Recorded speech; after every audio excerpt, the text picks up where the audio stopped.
जहां America Iran के माथे पर एयरक्राफ्ट कैरियर्स और खूंखार लड़ाकू विमान लेकर खड़ा है, तो वहीं इन सब के बीच एक और बड़ा खुलासा हो गया है। ये खुलासा किया है चीन की सैटेलाइट तस्वीरों ने, जिसने दिखा दिया है कि जॉर्डन के मुआफ़क़ सॉल्टी एयरबेस पर अमेरिका का सुपर डिफेंस सिस्टम THAAD यानी कि terminal high altitude area defence तैनात हो चुका है। जिनकी तैनाती की ये तस्वीरें सवाल उठा रही हैं कि क्या अमेरिका ईरान पर हमले की तैयारी कर चुका है और हमले के बाद किसी भी जवाबी हमले से निपटने के लिए अमेरिका इन डिफेंस सिस्टम की तैनाती कर रहा है।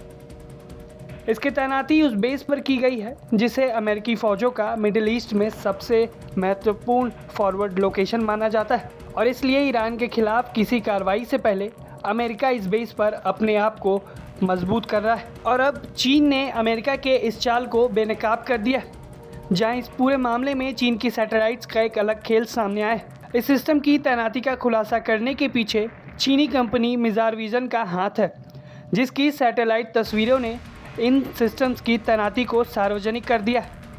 अब सवाल उठ रहा है कि क्या चीन ये जानकारी ईरान तक पहुंचाना चाह रहा था। कुछ रिपोर्ट्स तो ऐसा दावा कर रही हैं कि चीनी युद्धपोत पर्शियन गल्फ के पास तैनात हैं और अमेरिकी गतिविधियों पर लगातार नज़र भी बनाए हुए हैं। इन सब के बीच चीन की तरफ से अमेरिकी सिस्टम की लोकेशन लीक करना ईरान के लिए बेहद अहम हो जाता है, जहां किसी भी अमेरिकी कार्रवाई के बाद ईरान इस जानकारी की मदद से अमेरिकी बेसेस पर घातक हमलों को अंजाम दे सकता है, जिससे अमेरिका को भारी नुकसान उठाना पड़ सकता है। आइए अब बात करते हैं कि आखिर ये THAAD यानी कि terminal high altitude area defence system है क्या। THAAD एक advance anti ballistic missile system है जो दुश्मनों की बैलिस्टिक मिसाइलों को आसमान में ही मार गिराने के लिए बनाया गया है।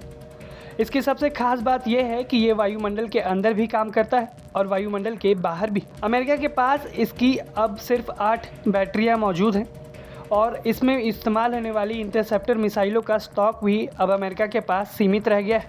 अब दूसरा सवाल ये है कि इस समय जॉर्डन के एयरबेस पर अमेरिका की तरफ से इसकी तैनाती का क्या मतलब है। तो आपको बता दें कि जॉर्डन का मुआफ़क़ सॉल्टी बेस ईरान के बेहद करीब है और अगर अमेरिका ईरान के खिलाफ कोई भी कार्रवाई करता है तो उसे सबसे पहले मिडिल ईस्ट में मौजूद अपनी फ़ौजों की रक्षा को मजबूत करना होगा। इसलिए अमेरिका ने इस सिस्टम को यहाँ पर तैनात करने का फ़ैसला लिया है।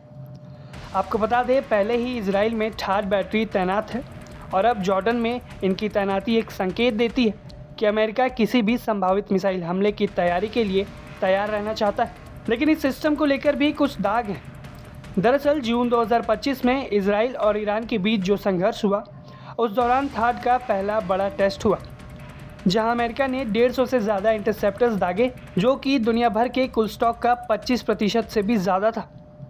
आपको बता दें हर इंटरसेप्टर मिसाइल की कीमत करीब $1.55 करोड़ है, यानी कि अमेरिका ने सिर्फ 11 दिनों के भीतर $2.35 अरब से ज़्यादा खर्च कर दिया। लेकिन फिर भी ईरान की तरफ से दागी गई मिसाइलों ने इजराइल में भारी तबाही मचाई, खास करके ईरान की नई फतह हाइपरसोनिक मिसाइल, जो कि दिशा बदल सकती है। इस मिसाइल को THAAD के लिए एक बड़ी चुनौती की तरह देखा जा रहा है। अब देखना ये होगा कि अमेरिका द्वारा इस सिस्टम की तैनाती कहीं किसी बड़ी कार्रवाई का संकेत तो नहीं। और एक नज़र इस तरफ भी कि चीन ने इसकी जानकारी क्यों लीक कर दी।